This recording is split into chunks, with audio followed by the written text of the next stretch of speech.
أعوذ بالله من الشيطان الرجيم. بسم الله الرحمن الرحيم. الحمد لله رب العالمين، والصلاة والسلام على أشرف الخلائق أجمعين، سيدنا وسيد الأولين والآخرين، حبيبنا وحبيب إله العالمين، إمام المرسلين وخاتم النبيين، شفيع المذنبين ورحمة للعالمين، أبي القاسم المصطفى محمد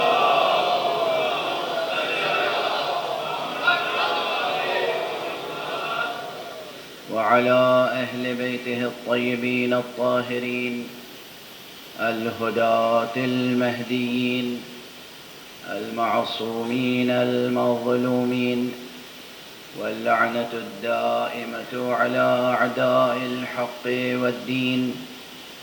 أما بعد، فقد قال الله تعالى عز اسمه في محكم كتابه ومتقن خطابه: بسم الله الرحمن الرحيم.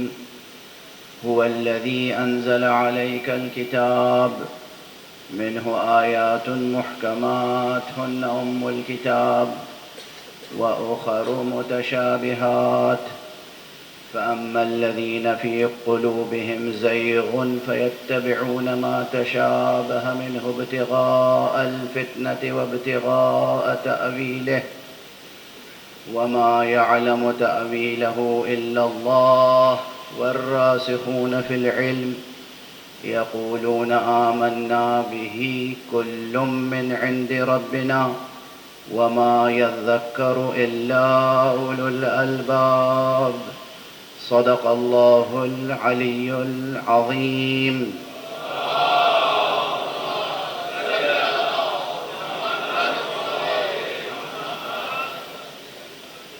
ایک اور بلندتر صلوات پڑھیں.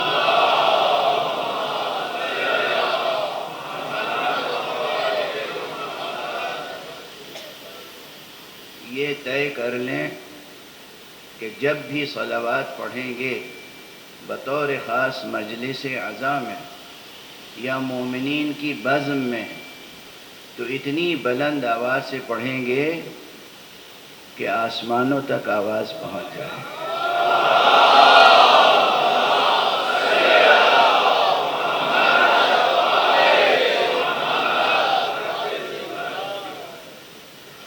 فرشتے متوجہ تو ہوں کہ ہم بھی صلوات پڑھتے ہیں. فرشتے آسانی سے کسی کی طرف متوجہ نہیں ہوتے. فرشتوں کی توجہ، ان کا التفات آسانی سے کسی کی طرف نہیں ہوتا، مگر سب سے مؤثر ذریعہ ان کی توجہ جلب کرنے کا صلوات ہے.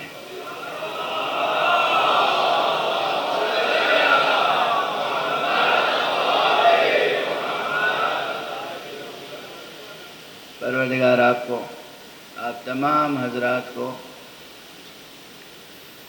دنیا اور آخرت کی تمام سعادتیں عطا فرمائے. اس منبر پر گزشتہ 2 دنوں سے امام حسین اور حقائق تعویل کے عنوان سے گفتگو جاری ہے. یہ گفتگو بے انتہا اہمیت کے حامل ہے. جو لوگ علوم قرآن سے دلچسپی رکھتے ہیں ان کے لیے بطور خاص، عموماً جو حضرات تفسیر سے شغف رکھتے ہیں ان کے لیے بھی بطور خاص، جو لوگ اسلامی فقہ سے تعلق رکھتے ہیں ان کے لیے بھی بطور خاص یہ بحث بہت اہم ہے. اور فی الجملہ بطور عام ہر اس شخص کے لیے اہم ہے جو اسلامی ثقافت اور اسلامی علوم سے دلچسپی رکھتا ہے. محکمات اور متشابہات کے تعلق سے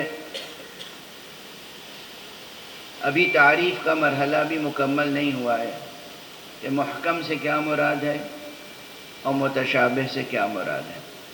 پھر بھی اجمالاً اتنا ذکر ہوا کہ محکم سے مراد ہے قرآن مجید کی وہ آیتیں جن کے معنی واضح ہیں اور جن کا حکم بھی واضح ہے یا حکم پر دلالت واضح ہے۔ اور متشابہ ظاہر ہے کہ اس کی ضد ہے۔ پھر متشابہ سے مراد ہے وہ آیتیں جن کے معنی بہت واضح نہیں ہیں اور جن سے حکم کا استنباط بھی اعمال فکر چاہتا ہے۔ اعمال فکر کے معنی یہ ہے کہ فکر کا وہاں پر ذرا زیادہ دخل ہے، فکر کو کام میں لانے کی ضرورت ہے۔ یہ متشابہات کی ایک مشہور و معروف اور عام تعریف ہے، لیکن خود علماء تفسیر کے درمیان اور علماء قرآن کے درمیان یہ قول بھی میں نے کل ذکر کیا کہ بعض حضرات یہ کہتے ہیں کہ سوائے حروف مقطعات کے باقی پورا قرآن محکم ہے۔ یہ ایک قول ہے، لیکن حقیقت یہ ہے کہ اس کے علاوہ بھی آیتیں متشابہ ہیں۔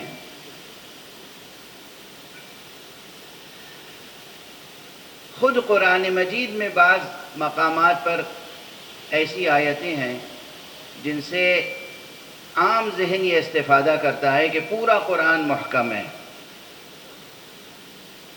اور بعض ایسے بیانات ہیں قرآن مجید کے جس سے یہ استفادہ ہوتا ہے کہ پورا کا پورا قرآن متشابہ ہے۔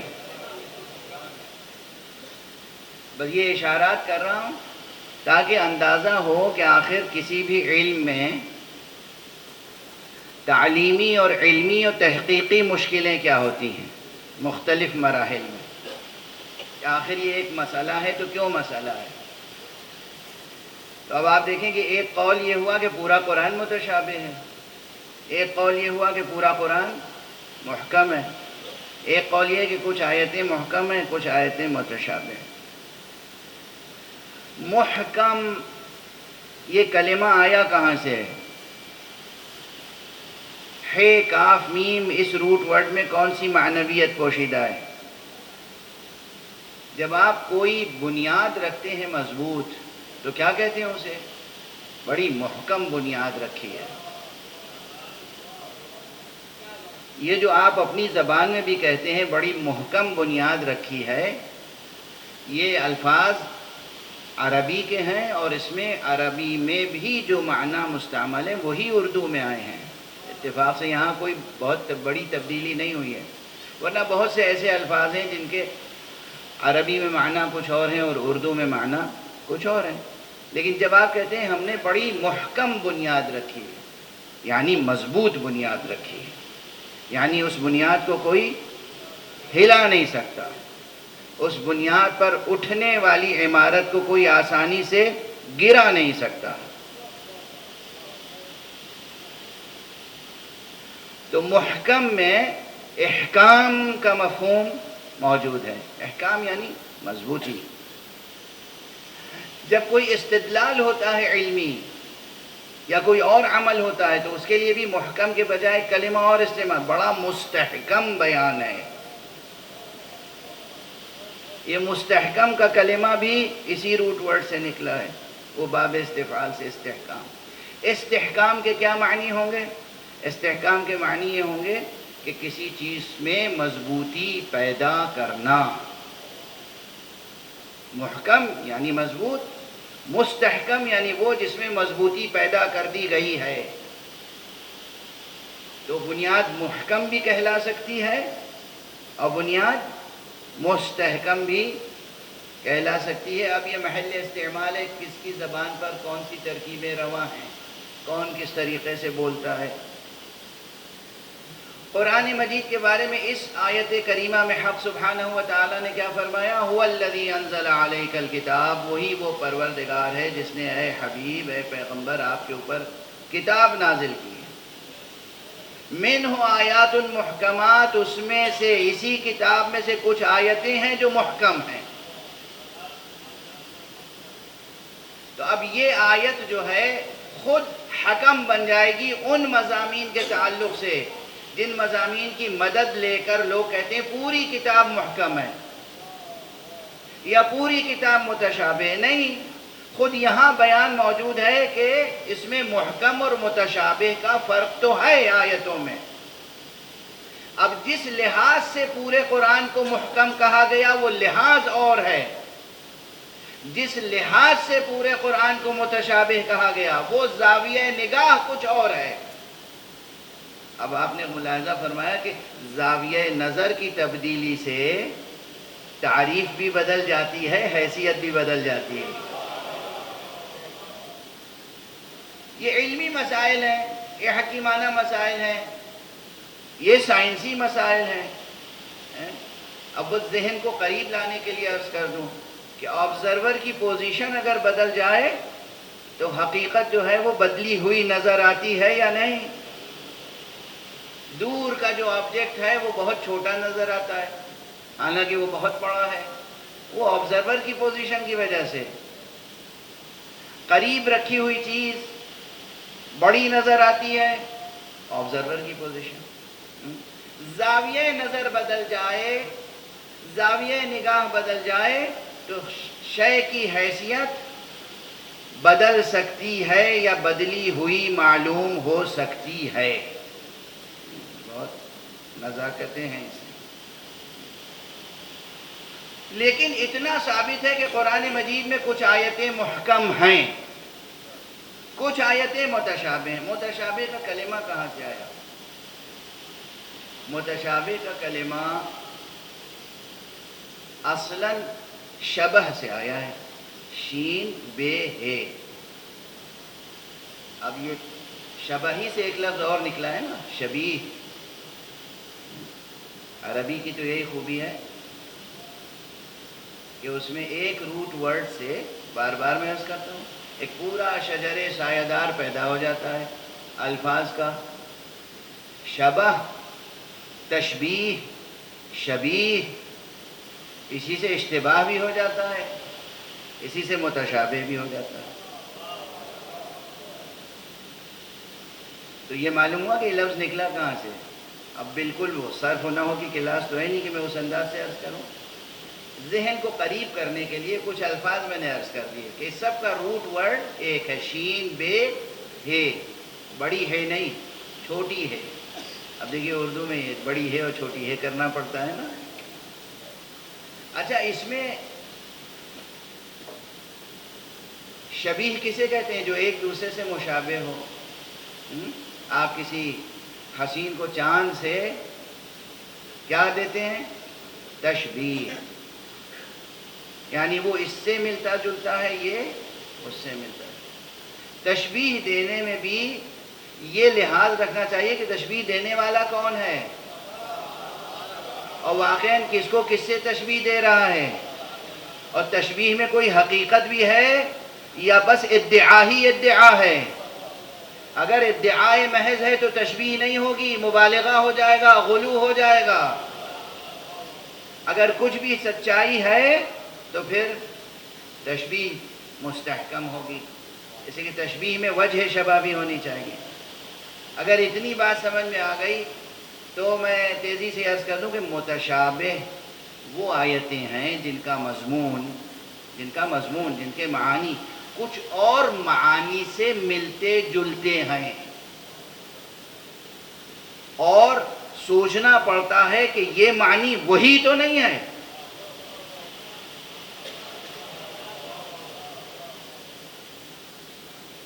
ایک فقرے کا مضمون کسی اور فقرے کے مضمون سے ملتا جلتا ہے، حالانکہ وہ مضمون مستقل اپنی جگہ ہے، یہ مضمون مستقل اپنی جگہ ہے۔ یہ ملتا جلتا جو ہے، اگر کوئی چیز ملتی جلتی ہو تو وہاں یقین تو نہیں پیدا ہوگا نا۔ اب چونکہ بالکل غیر فنی مجمع میں فنی بحث ہو رہی ہے، یعنی غیر ٹیکنیکل آڈینس میں ٹیکنیکل ٹرمز کی تشریح کرنی پڑ رہی ہے، تو پھر میں مثالیں ایسی ہی دوں گا. کچھ سامنے کہیں پر آپ کو کوئی شخص نظر آ جائے جو آپ کے کسی دوست سے مشابہ ہو، تو آپ غور کرتے ہیں کہ یہ کون ہے، وہی دوست تو نہیں ہے.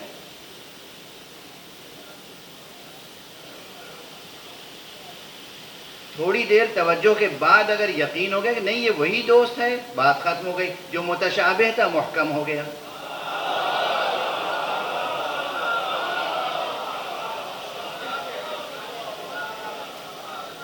اچھا تھوڑی دیر اور غور کیا، ابھی محکم اگر نہیں ہوا، غور کرتے رہے اور یہ یقین ہو گیا کہ نہیں یہ مشابہت ضرور ہے مگر یہ میرا وہ دوست نہیں ہے، یہ کوئی اور ہی ہے، تب بھی بات محکم ہو گئی.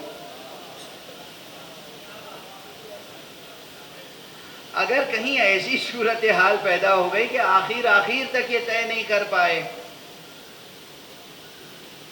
اچھا یہ کب ہو سکتی ہے صورتحال؟ دیکھیے بالکل ٹیکنیکل بات ہے مگر میں ایسی مثال سے عرض کر رہا ہوں جو ٹیکنیکل نہیں. اگر فاصلہ کم ہے، نگاہ صحیح ہے، بیچ میں کوئی حجاب نہیں ہے، کوئی حائل نہیں ہے، تو غور کر کے یہ طے ہو ہی جائے گا کہ یہ دوست ہے یا نہیں ہے.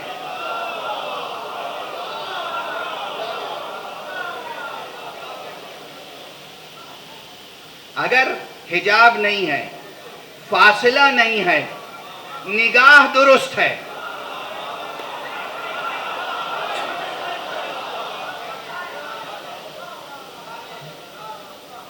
یہ واضح ہو گئی نا بات.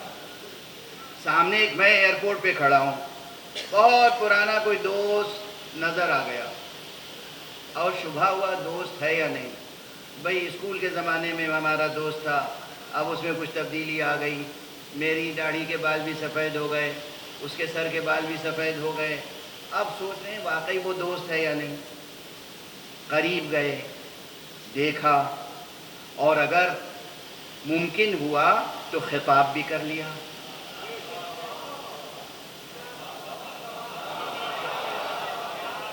ممکن ہوا گفتگو بھی کر لی، آئینہ ہو جائے گا.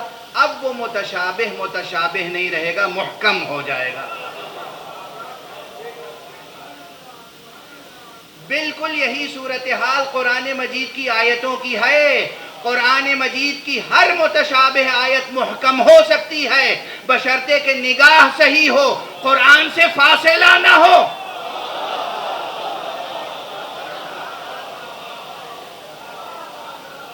اور قرآن سے استنطاق کی قوت موجود ہو. اسی لیے حضرت امیر المؤمنین علی ابن ابی طالب علیہ السلام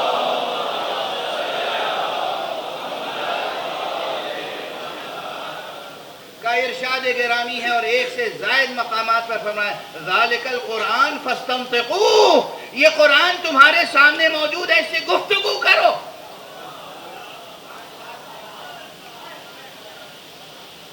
امیر المؤمنین نے فرمایا ذالک القرآن فاستنطقوہ. امام جعفر صادق علیہ السلام نے فرمایا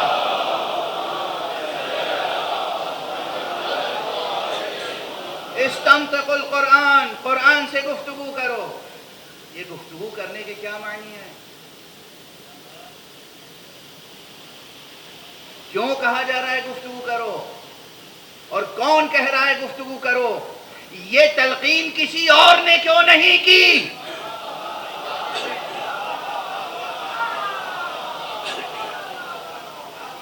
کسی اور مکتب فکر سے یہ تاکید کیوں نہیں ہوئی کہ یہ قرآن تمہارے سامنے ہے، اس سے گفتگو کرو؟ یہ وہی کہہ سکتا تھا نا جسے یقین ہو کہ تم قرآن سے گفتگو کرو گے تو ہمیں پہچان لو گے، پھر ہماری حقیقت متشابہ نہیں رہ جائے.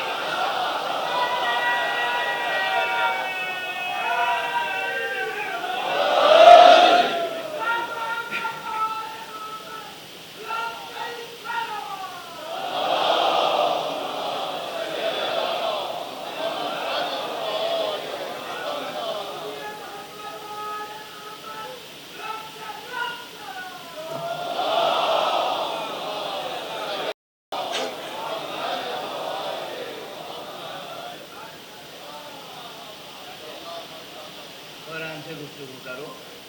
ذالک القرآن فاستمتقوا، یہ قرآن تمہارے سامنے ہے، اس سے گفتگو کرو، اس کے سامنے اپنے سوالات پیش کرو، اس سے جواب حاصل کرو. اور وہ رخ بھی ہے. دوسری جگہ یہ بھی فرمایا وَلَن يَنطِقْ، لیکن یہ قرآن تم سے بات نہیں کرے گا. اللہ اکبر. وَلَكِنْ أُخْبِرُكُمْ عَنْهُ، لیکن میں اس کی طرف سے خبر دوں گا تمہیں.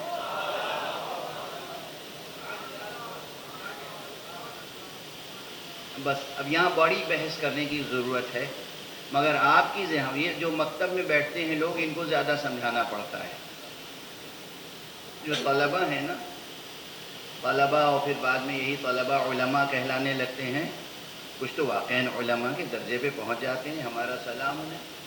لیکن جو طلبہ ہیں، اور پھر وہی بات کہ کئی مرتبہ زبان پہ آ گیا یہ فقرہ کہ نالج کا ایلوژن ہو جاتا ہے.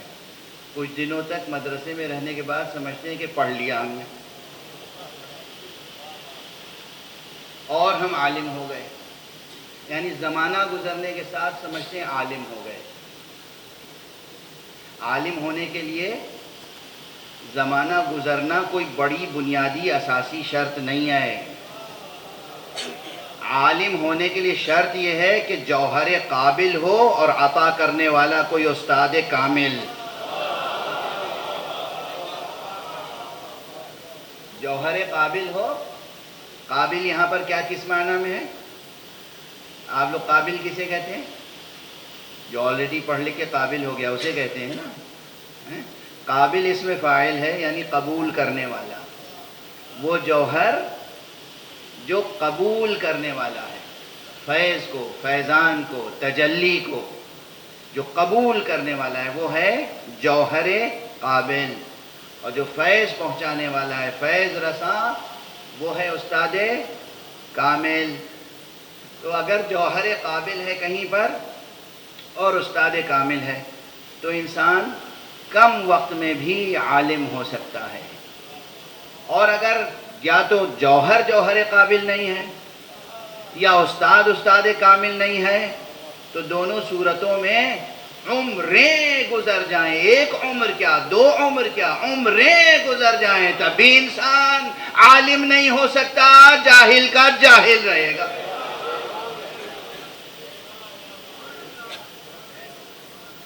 یہ سب باتیں اپنے بچوں کو اور طلباء کو سمجھانے کے لیے عرض کر دیتا ہوں. جو بزرگ ہیں ماشاءاللہ ان سے میں کیا عرض کروں گا.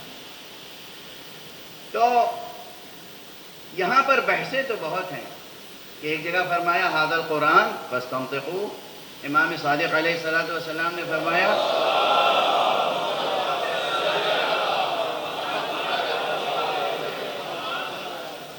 استمتقوا القرآن، اور پھر خود مولا علی علیہ السلام نے فرمایا کہ وَلَن يَنطِقْ، لیکن یہ گفتگو نہیں کرے گا، ہرگز تم سے گفتگو نہیں کرے گا. اب اس میں تضاد ہے کیا؟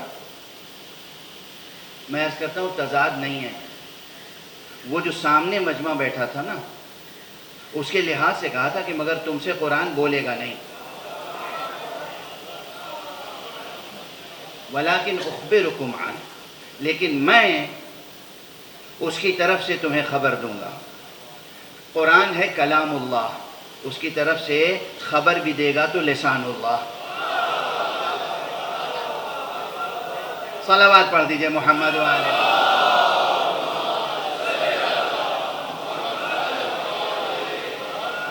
دیکھیے مجلسی ذوق کے مطابق میں نے یہ جملے ادا کر دیے، آپ محظوظ ہو گئے.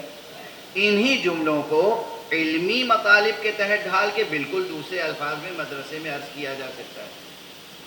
اسے کوئی یہ نہ تصور کرے کہ یہ بالکل ہی ایک عامیانہ ذوق کی بات ہے. نعوذ باللہ.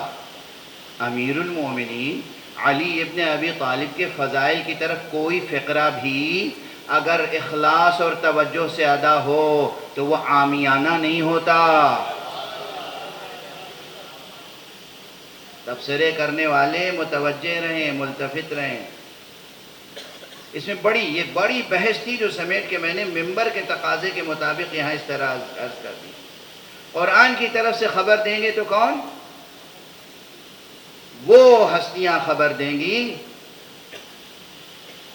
جنہوں نے قرآن مجید حاصل کیا ہے دہن مبارک مصطفیٰ صلی اللہ علیہ وآلہ.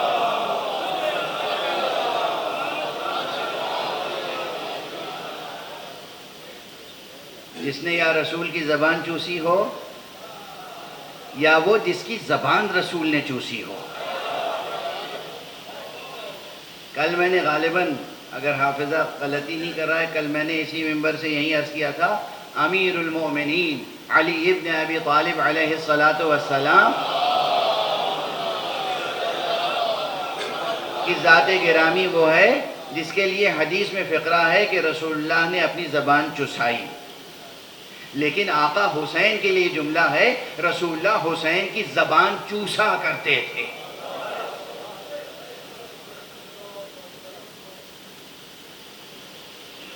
چوسائی بھی اور چوسا بھی. یہ روایت کے فقرے جس طرح ہے اس طرح میں عرض کر رہا ہوں. اب آپ سمجھے کہ اس فقرے کو، اس عنوان کو کیوں قائم کیا میں نے کہ امام حسین اور حقائق تعویل.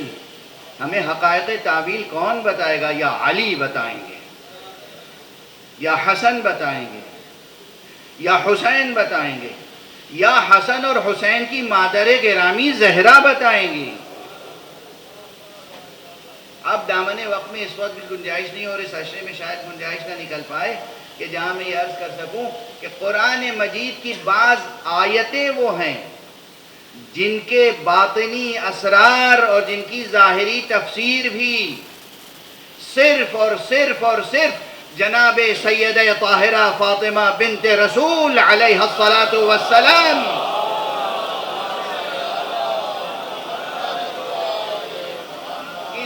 گرامی سے ہم تک پہنچی. اگر ان کے خطبے نہ ہوتے اور اس میں آپ نے وہ فقرے قرآنی استعمال نہ کیے ہوتے تو ان خطبوں کی معنویت اجاگر نہ ہوتی. تو علی بتائیں گے، حسن بتائیں گے، حسین بتائیں گے، زہرا بتائیں گے، یا اس سلسلے کے وہ ائمہ یا وہ اصحاب جنہوں نے رسول سے اور ائمہ اہل بیت سے کسب فیض کیا. اصحاب کی اپنی ایک جگہ ہے، اس میں کوئی شک نہیں. اصحاب کی اپنی ایک جگہ ہے. وہ اصحاب جنہوں نے رسول سے کسب فیض کیا، وہ اصحاب جنہوں نے رسول کی راہ میں جان نثاری کی، وہ اصحاب جنہوں نے رسول سے عہد و وفا عہد جو عہد کیا تھا اسے وفا کیا، وہ اصحاب جنہوں نے رسول سے جو بیعت کی تھی وہ بیعت کبھی نہیں توڑی. نہ رسول سے جو بیعت کی تھی وہ توڑی، نہ رسول کے سامنے جو بیعت کی تھی وہ توڑی. اب ہم سے یہ تو ہو نہیں سکتا ہم ان کو بھی صحابی کہیں جو رسول کی ہلاکت کی تدبیریں کیا کرتے تھے.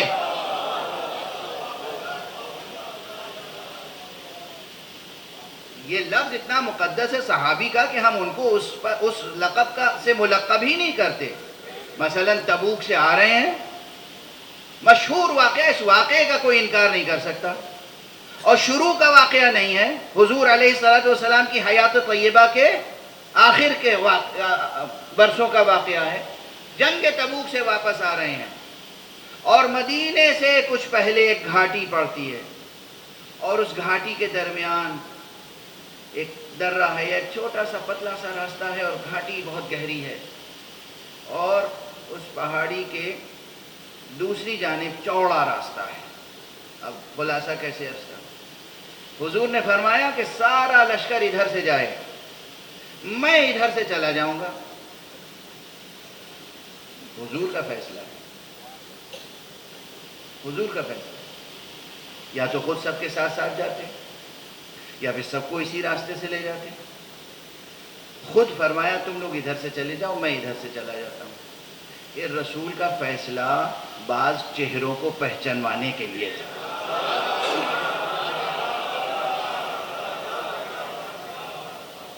تاریخ میں یہ درج ہو جائے کہ ایسے تھے جو رسول کی زندگی میں رسول کی اطاعت نہیں کرتے تھے.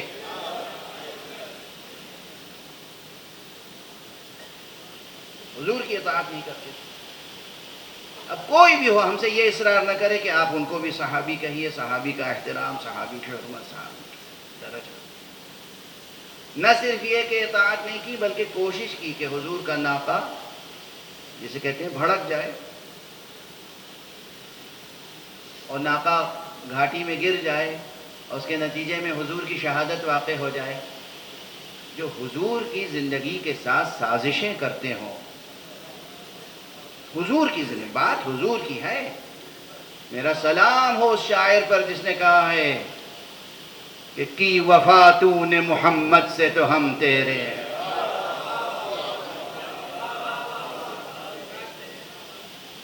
ہم سے زبردستی احترام اور محبت نہ مانگو، رسول سے اپنا رشتہ ثابت کر دو، ہم تمہارے غلام ہو جائیں گے.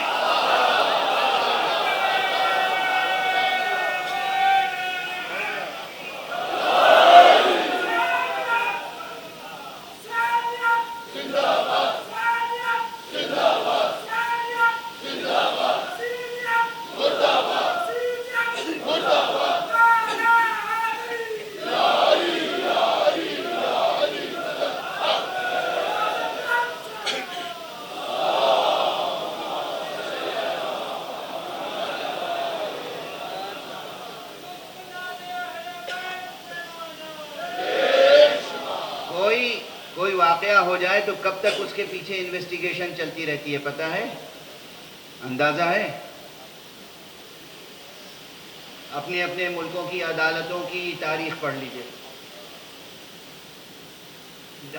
جس ملک میں ہوں آپ، کسی کے خاص ملک کی بات نہیں کر رہا ہوں، عدالتوں میں کب تک چلتی رہتی ہے بحثیں.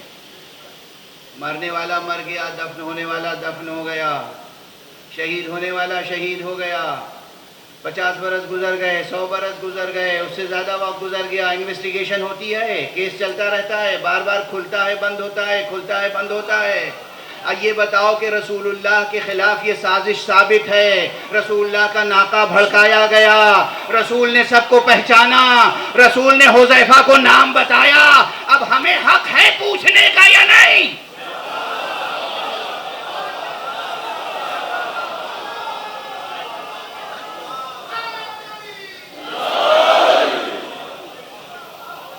ناموں پہ پردے کیوں ڈالے جا رہے ہیں؟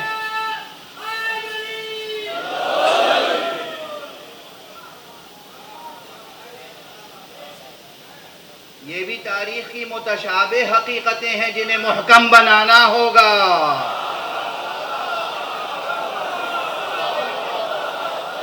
صلوات پڑھ دیں محمد و آلہ.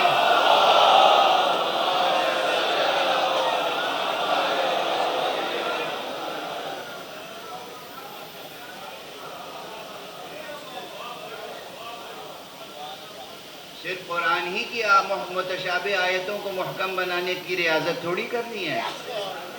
تاریخ کی جو متشابہ حقیقتیں ہیں انہیں بھی محکم بنانا ہے. حدیث میں جس حدیثوں کو متشابہ بنا دیا گیا ہے انہیں بھی محکم بنانا ہے. اس لیے کہ ایمان ثابت نہیں ہوگا جب تک کہ محکم نہ بنایا جائے.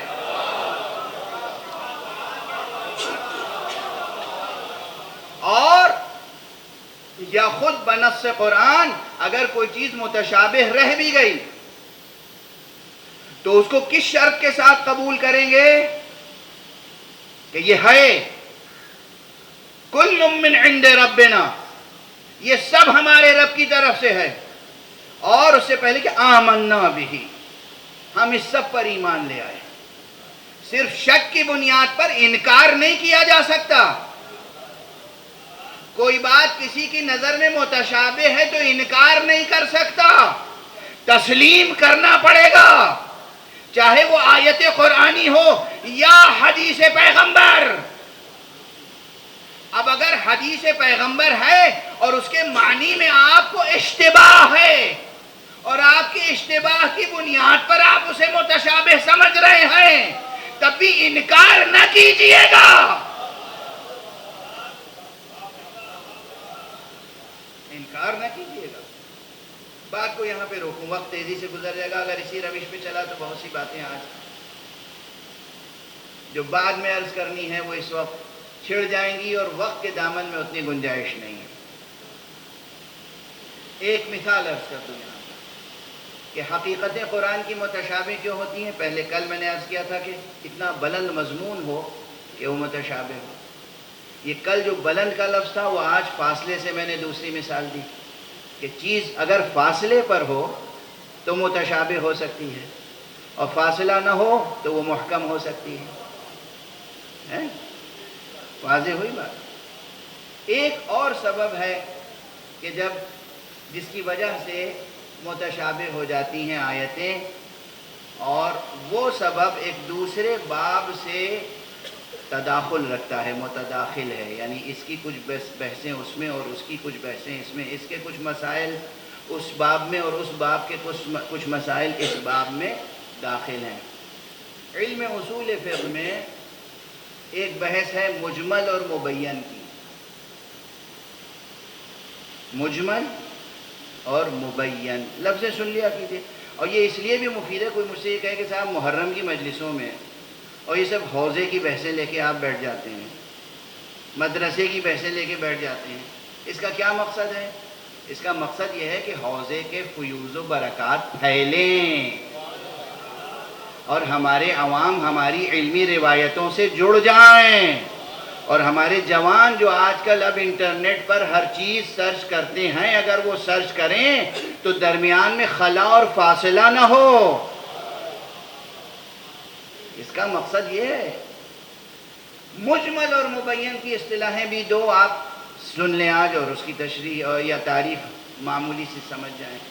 مجمل کہتے ہیں اسی کو کہ جس کے معنی بہت روشن اور واضح نہ ہو اور معین نہ ہو، معین نہ ہو۔ اور مبین اسے کہتے ہیں کہ جو بین ہو، جو صاف ہو، روشن ہو، جس کے بیان میں کوئی ابہام، اشکال، ایمبیگویٹی نہ ہو، وہ مبین ہے۔ اب قرآن مجید میں بہت سی آیتیں ایسی ہیں کہ جو مبین ہیں، اور بعض آیتیں ایسی ہیں کہ جو مجمل ہیں۔ یہ مجمل کو بھی مجمل ہونے کی بنا پر بہت سی آیتیں متشابہ ہو گئی ہیں۔ بہت سی آیتیں چونکہ مجمل ہیں اس لیے متشابہ ہو گئی ہیں، اور خاص طور سے فقہ کے دائرے میں۔ اس کی ایک مثال تیزی سے عرض کر دوں اور آگے بڑھ جاؤں، کیونکہ یہ مثالیں کتابوں میں موجود ہیں، آپ کو ملیں گی۔ یہ مثالیں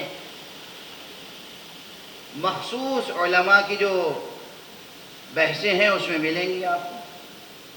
اب بے اختیار مجھے ایک مقام یاد آ رہا ہے، مثلا قرآن مجید میں حدود کے ضمن میں، حدود سمجھتے ہیں کسے کہتے ہیں؟ حدود حد کی جمع ہے نا، تو آپ سمجھیں گے یہ سرحدی حدود ہیں، پاکستان کے حدود اور ہندوستان کے حدود اور چین کے حدود، یعنی سرحدیں۔ قرآن مجید میں حدود ایک خاص معنی میں بھی استعمال ہوا ہے یہ کلمہ۔ حدود یعنی اللہ کی جانب سے جن جرائم کی سزائیں معین کی گئی ہیں وہ کہلاتی ہیں حدود۔ اب سمجھے آپ، ایک ہی لفظ ہے مگر یہاں اس کے کیا معنی ہے، وہاں اس کے کیا معنی ہیں؟ اور بہت سے لوگ ایسے ہیں جو معنی کی تحقیق نہیں کرتے، ترجمہ بھی کرتے ہیں، استدلال بھی کرتے ہیں، اور سینہ تان کے مد مقابل بھی ہوتے ہیں، اور ان کے جواب میں خاموشی کے علاوہ کوئی چارہ نہیں ہوتا۔ جو زبان سمجھتا ہی نہ ہو اس سے آپ گفتگو کیا کریں گے؟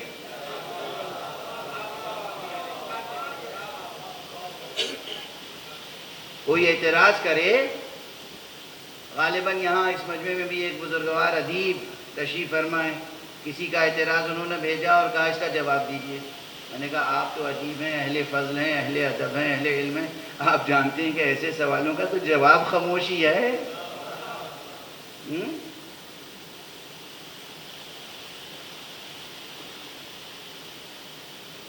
حدود کے معنی سمجھ میں آئے؟ حدود، کتاب الحدود فقہ میں ایک مستقل کتاب ہے، اور قرآن مجید میں یہ کلمہ اور بھی معانی میں آیا ہے، لیکن اس معنی میں آیا ہے۔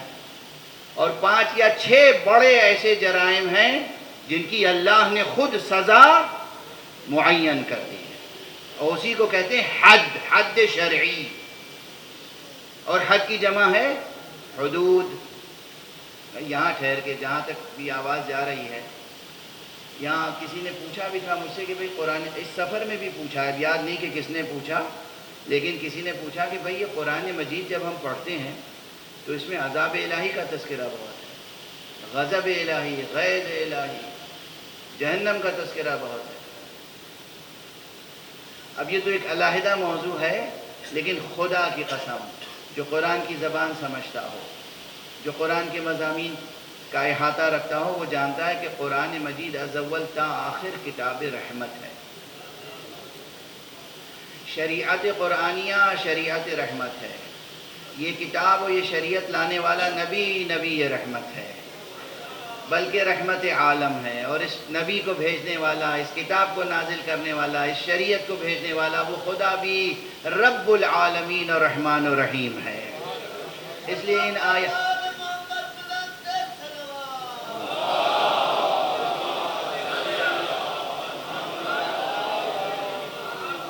تو اس سوال کا جواب میں ایک دوسرے زاویے سے دے رہا ہوں۔ آپ نے یہ تو دیکھ لیا کہ قرآن مجید میں غیظ و غضب کا اظہار زیادہ ہوا ہے، یہ ذرا غور فرمائیے کہ انسان بحیثیت انسان کتنی خطائیں کرتا ہے، کتنی، ذرا گن کے بتا سکیں گے؟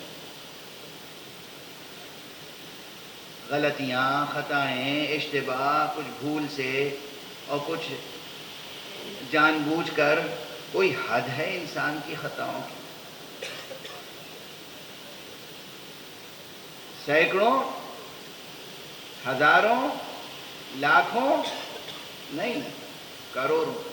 عدد، آپ کے عدد ختم ہو جائیں گے، آپ کی خطائیں اتنی زیادہ ہیں۔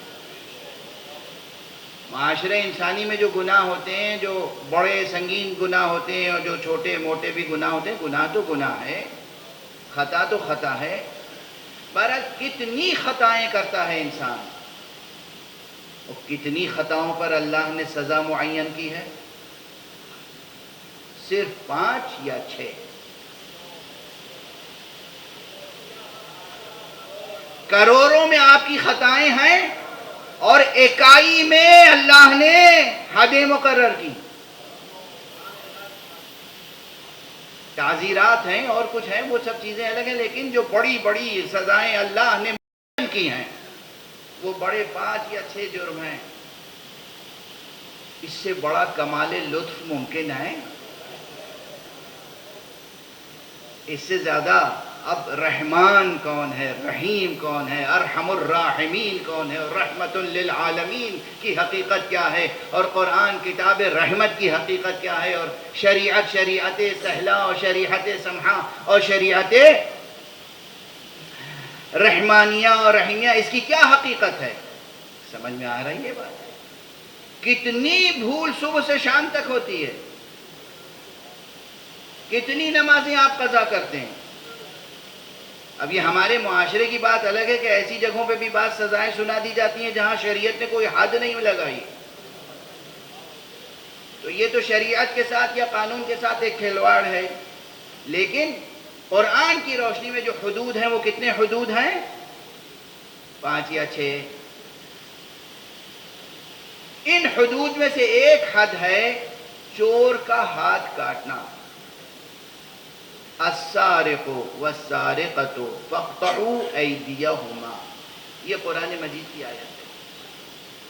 السارق والسارقہ، چوری کرنے والا کوئی مرد ہو یا چوری کرنے والی کوئی عورت ہو، فاقطعوا ایدیہما، تو ان کا ہاتھ قلم کر دو۔ جو اس آج کی ظالم دنیا، آج کی ستم گار اور ستم پرور دنیا ان سزاؤں کو کہتی ہے یہ ظالمانہ سزائیں ہیں۔ یہ جو کام غزہ میں ہو رہا ہے، فلسطین میں ہو رہا ہے، یہ عادلانہ ہے، اور یہ اسلام کی جو سزائیں ہیں یہ ظالمانہ ہیں، ہے نا؟ ٹھیک ہے نا؟ اب اس پہ کوئی تبصرہ مجھے کرنے کی ضرورت تو نہیں ہے۔ یہ ایک سزا قرآن نے معین کی ہے، اس کی شرائط کے ساتھ، جو شرائط پیغمبر اکرم صلی اللہ علیہ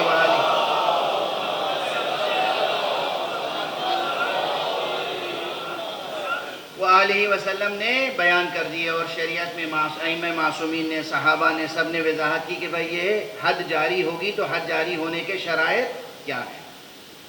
اچھا آپ نے سن لیا، آپ کو کچھ معلوم نہیں ہوا کہ یہ اس بحث سے کیا تعلق ہے؟ یہ مجمل و مبین کے بحث میں بھی آ جاتی ہے اور یہ متشابہ کی بحث میں بھی آتی ہے۔ کیوں؟ ید کا لفظ جو ہے، ایدیہما یعنی دونوں کے ہاتھ، یہ ید جو ہے، یہ ید یہاں سے لے کر یہاں تک اس کا اطلاق ہوتا ہے۔ اب متشابہ ہو گئی آیت صرف اس بنا پر کہ ہاتھ کہاں سے کاٹیں،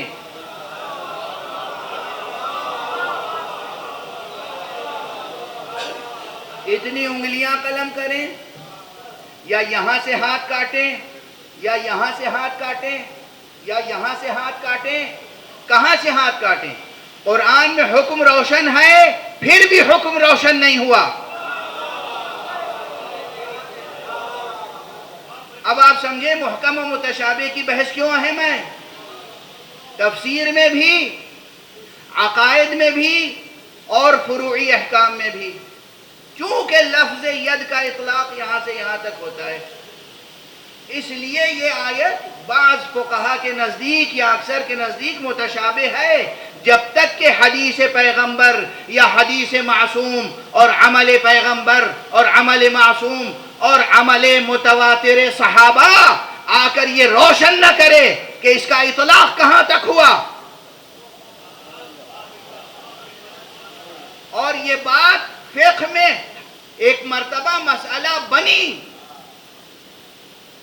ایک چور لایا گیا، فیصلہ کرنے والے نے کیا کہ اس کا ہاتھ قلم کر دو، قلم کرنے والے نے یہاں سے قلم کرنا چاہا یا یہاں سے قلم کرنا چاہا، لسان اللہ تک بات پہنچی۔ یہ کیا کر رہے ہو؟ کہ قرآن میں ہاتھ قلم کرنا ہے، کہ یہ انگلیاں قلم کر دو، اس لیے کہ ایک حد جاری کرنے کے نتیجے میں ایسا نہ ہو کہ یہ دوسری عبادت کرنے سے محروم ہو جائے۔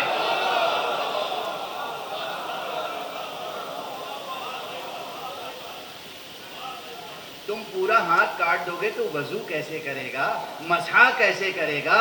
یہ اگر اتنا ہاتھ بھی باقی رہا، انگلیاں کٹ گئی، تو وضو بھی کرنے میں اس کو کوئی بڑی زحمت نہیں ہوگی، اور مسح کرنے میں بھی زحمت نہیں ہوگی، طہارت بھی ہو جائے گی، نماز بھی ہو جائے گی، سزا بھی مل جائے گی، اور لائق بندگی بھی رہے گا۔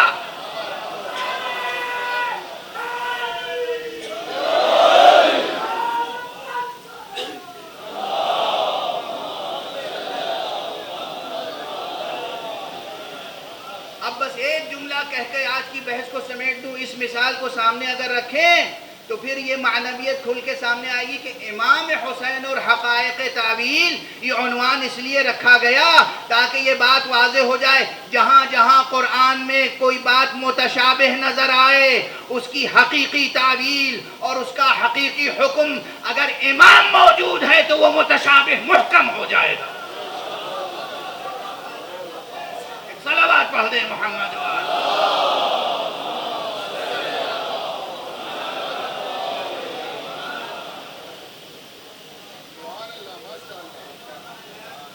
امام اگر موجود ہے، امام اگر موجود ہے، لفظ امام پہ تاکید ہے یہاں میری، کوئی بھی مملکت اسلامی کا صاحب اختیار نہیں، کوئی بھی صاحب اقتدار نہیں، امام۔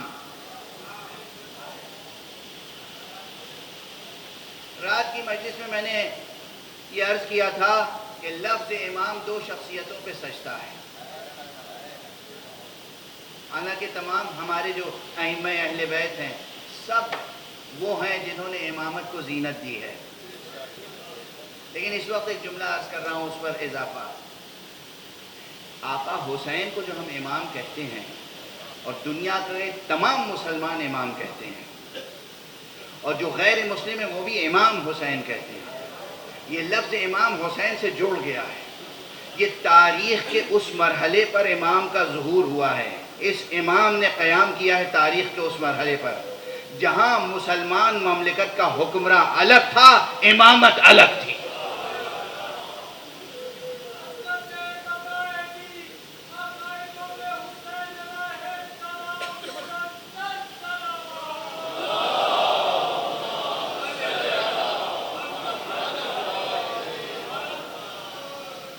اس لفظ امام کو اور اس کی تعریف کو سمجھنے کی کوشش کیجیے گا۔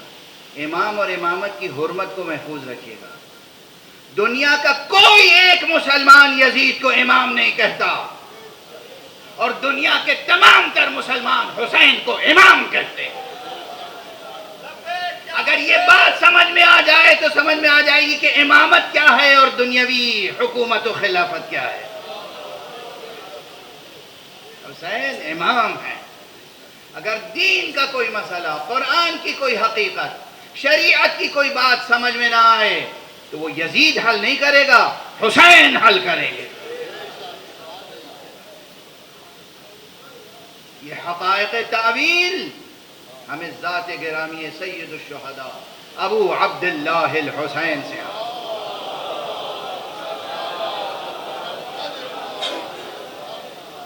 بس گفتگو سمیٹ دی میں نے۔ آپ بس اب دیکھیں نا کیا آپ کو نسبت حاصل ہے آقا حسین سے۔ میں نے نام لیا اور آپ کی آوازیں بلند ہو گئی۔ میں نے نام لیا اور آپ کی آوازیں بلند ہو گئی۔ 3 محرم ہے آج۔ 2 محرم کو آقا کربلا پہنچ گئے تھے، لیکن کربلا پہنچنے سے پہلے ہی حضرت کے دل پر کتنے صدمے پہنچ چکے تھے۔ کربلا پہنچے نہیں تھے کہ حضرت مسلم ابن عقیل کی شہادت کی خبر۔ مسلم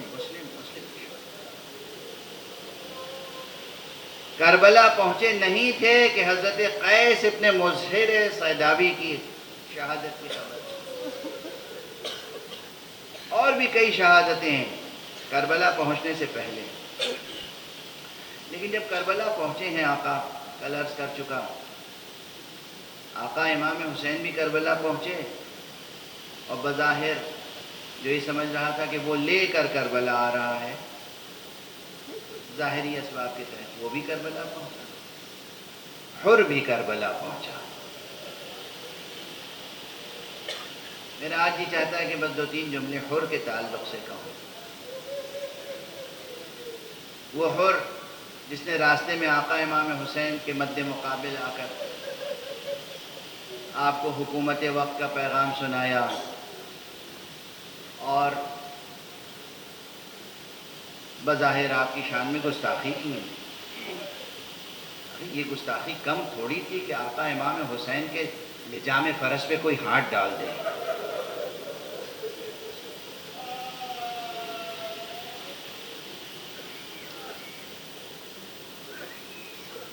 وقت بالکل تمام ہو چکا، اور وہ سب واقعات آپ کے ذہنوں میں موجود ہیں، ہم تو بس اشارے کرتے ہیں اور وہ آپ کے ذہن میں تازہ ہو جاتے ہیں۔ کس طریقے سے امام حسین نے حر کے لشکر کو پانی پلایا، کس طریقے سے آقا نے ضیافت کی۔ حر کے لشکر میں ایک سپاہی ایسا تھا جو خود بیان کرتا ہے کہ اتنا پیاسا تھا کہ آنکھوں میں دھند ہو گئی۔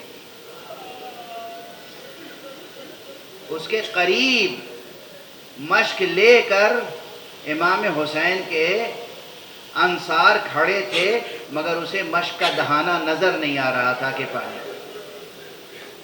تو آقا امام حسین خود اپنی کرسی سے اٹھے، اس کے قریب گئے، اپنے ہاتھوں سے اس طرح چلو بنا کر اسے پانی دیا۔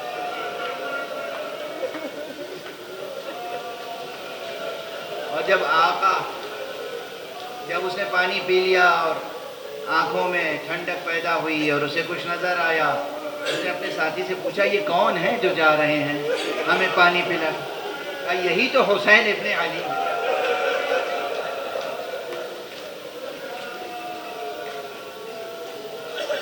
اب دیکھیے میں سادہ طور پہ صرف واقعات کی طرف اشارہ کر رہا ہوں، نہ کوئی مبالغہ ہے نہ کوئی رنگ آمیزی ہے، آپ گریہ کر رہے ہیں۔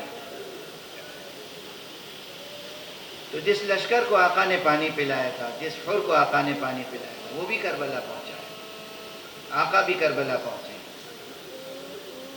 اور محرم کے ایام جب تمام ہوئے ہیں اور عاشور کا دن طلوع ہوا ہے،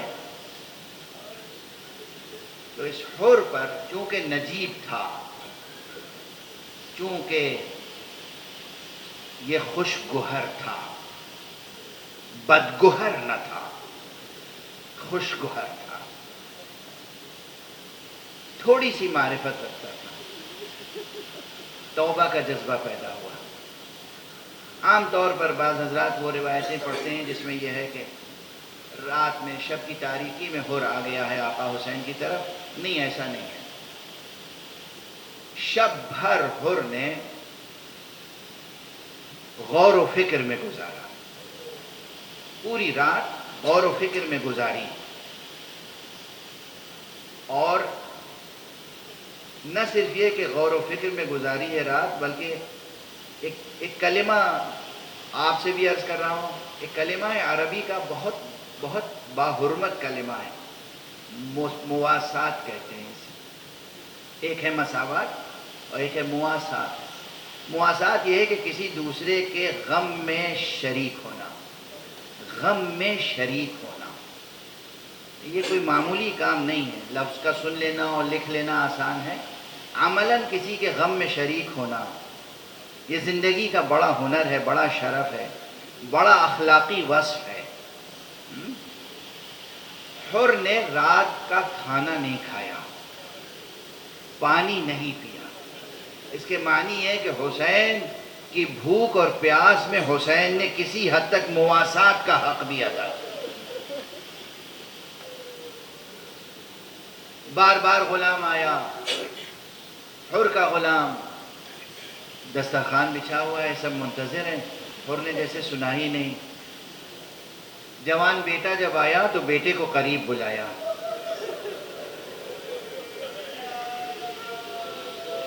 بیٹے نے کہا بابا کیا کیفیت ہے، کھانا لگا ہوا ہے، سب انتظار کر رہے ہیں خیمے میں۔ کہا بیٹے ذرا دیکھو، جو میں سن رہا ہوں تم بھی سن رہے ہو۔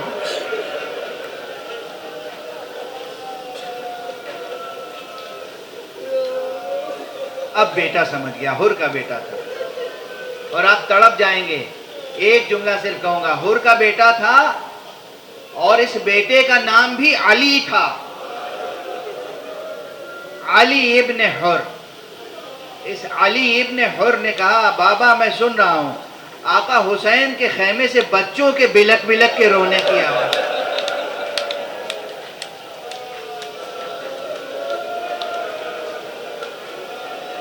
العطش العطش کی آوازیں آ رہی ہیں، اور نے کہا بیٹا یہ سبب ہم ہی تو بنے ہیں، اب یہ کیسے ممکن ہے فرزند زہرا اور ان کا کنبہ بھوکا پیاسا رہے اور میں چل کر کھانا کھا لوں اور پانی پی لوں؟ پوری رات حر نے اسی طرح گزاری۔ صبح ہوئی تو عمر ابن سعد کے پاس حر گئے، آخری کیا فیصلہ ہے تیرا؟ کیا واقعاً حسین سے جنگ ہوگی؟ اسے کہتے ہیں شجاعت، اسے کہتے ہیں بہادری۔ اور جب اس نے جواب دیا گستاخانہ کہ ہاں جنگ ہوگی اور ایسی یادگار جنگ ہوگی کہ ان کے تو ٹکڑے اڑ جائیں گے، تو بس حر نے اپنے فیصلے کا اعلان کیا، اور اس کے بعد ایڑ لگائی، آقا کے خیام کی طرف آیا۔ تنہا نہیں آیا، ساتھ میں بیٹا ہے، غلام ہے، بھائی ہے۔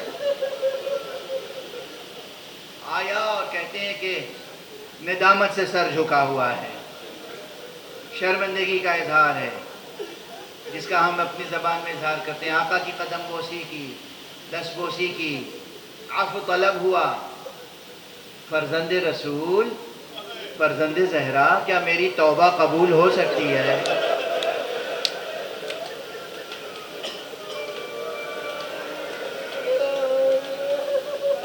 آقا نے فرمایا ہاں ہو رہا، اللہ ضرور تمہاری توبہ قبول کرے گا۔ حر نے توبہ کی، آقا سے رضا لی، اور اس کے بعد مواسات، جسے کہتے ہیں مواسات، تنہا خود جان نہیں دیے، اپنی موجودگی میں اپنے جوان بیٹے سے کہا جاؤ بیٹا پہلے تم جاؤ۔ یہ بیٹا بھی شب بھر کا بھوکا اور پیاسا ہے، نام اس کا علی ہے، علی ابن حر۔ بیٹا گیا، بیٹے نے داد شجاعت دی، اور جب بیٹا گھوڑے سے زمین پر آ رہا تھا تو اس نے اپنے بابا حر کو پکارا۔ حر نے آقا حسین سے مواسات کی تھی، حسین نے حر کے ساتھ مواسات کی۔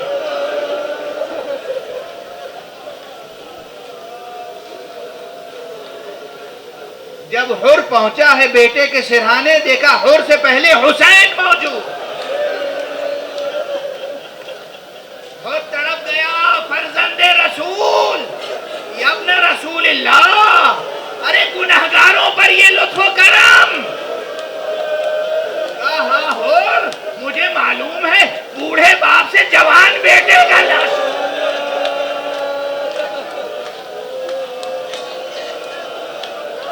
یہ وہ حسین کہہ رہے ہیں جنہیں ابھی علی اکبر کا لاشا اٹھانا ہے، قاسم کا لاشا اٹھانا ہے، اور محمد کے لاشیں اٹھانے ہیں، جنہیں اپنے ہاتھوں پہ اصغر کا لاشا اٹھانا۔ اجرکم علی اللہ، اجرکم علی اللہ، اجرکم علی اللہ۔ حر کا بیٹا گیا شہید ہوا، حر کے بھائی گئے شہید ہوئے، حر کا غلام گیا شہید ہوا، حر سب کے لاشیں اٹھا کے لائے۔ آقا حسین نے سب کی تعزیت حر کو دی۔ اس کے بعد حر خود گیا، اور بے پناہ جنگ کی حر نے بھی۔ اور جب حر زمین پر آیا تو دوبارہ امام حسین میدان میں پہنچے، اور حر کا سر لے کے اپنے زانوں پہ رکھا، اور جب غشی سے آنکھ کھول کے حر نے دیکھا پھر تڑپ اٹھا، فرزند رسول، ارے یہ اعزاز اور شرف! نہ صرف یہ کہ حر کے سر کو اپنے زانوں پہ رکھا، بلکہ وہ احسان کیا ہے، وہ کرم کیا ہے کہ فردوس بری میں بھی حر ایک پرچم اعزاز لے کر فخر کرے گا، اس لیے کہ حر کی شگافتہ پیشانی کو فاطمہ زہرا کے رومال سے باندھا۔ ہائے حسین، جس کے جسم سے لباس اتارا گیا، حر کی پیشانی پر فاطمہ کہا، رومال اس طرح باندھا کہ وہ آج بھی پیشانی حر کی زینت ہے، اور حشر میں بھی ہوگی، اور فردوس بری میں بھی۔ انا للہ و انا الیہ راجعون، رضا بقضائہ و تسلیما لامرہ۔ پروردگار ہمیں علوم قرآن اور معارف اہل بیت سے آشنا فرما۔ پروردگار معبود ملت اسلامیہ کو متحد فرما دے۔ پروردگار ہمیں یکجہتی، وحدت، اتحاد کی دولت عطا فرما حب اہل بیت پر۔ پروردگار حب علی اور حب حسین پر ملت اسلامیہ کو متحد کر دے۔ پروردگار معبود ہمارے سروں پر علماء اعلام کا سایہ برقرار رکھ۔ مرجع عالی قدر حضرت آیت اللہ العظمیٰ سیستانی اور دیگر تمام مراجع کرام مرجعیات رشیدہ پروردگار اپنی حفظ و امان میں رکھ۔ رہبر عالی قدر حضرت آیت اللہ العظمیٰ خامنئی پروردگار انہیں اپنی خاص حفظ و امان میں رکھ۔ پروردگار مراجع کے زیر سایہ یہ تحریک عزا، یہ مجالس عزا، یہ ماتم، یہ گریہ و بکا کا سلسلہ قائم رہے تا ظہور حضرت حسین۔ اور پروردگار اپنے ولی آخر کو اذن ظہور عطا فرما، اور ان کے ہاتھوں سے اپنی رحمت و رافت و عدالت کا پرچم۔